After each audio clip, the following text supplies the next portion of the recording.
I am sick of everyone talking about politics in board games. Just because these tariffs are actively decimating our favorite hobby does not mean everyone should keep on talking about it.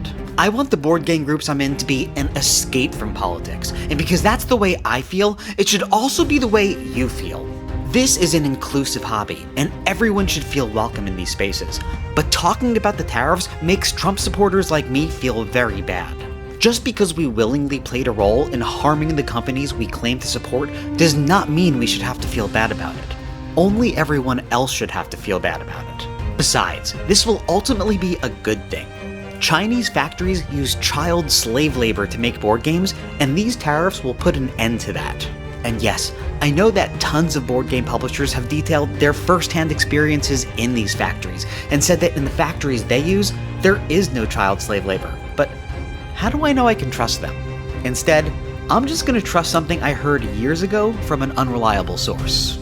Additionally, these tariffs are going to bring manufacturing jobs back to the USA.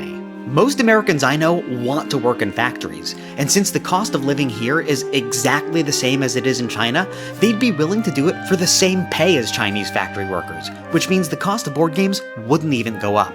I'm also glad the tariffs were enacted suddenly, giving companies no time to prepare.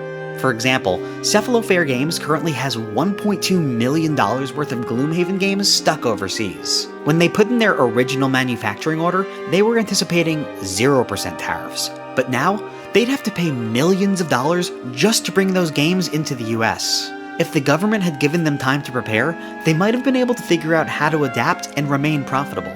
But instead, by not giving them time to prepare, there's a higher chance they'll go out of business, which means they'll be able to build a bigger and better company based in the US 15 years from now.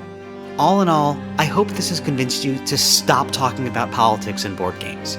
Now if you'll excuse me, I'm gonna go play Cuba Libre.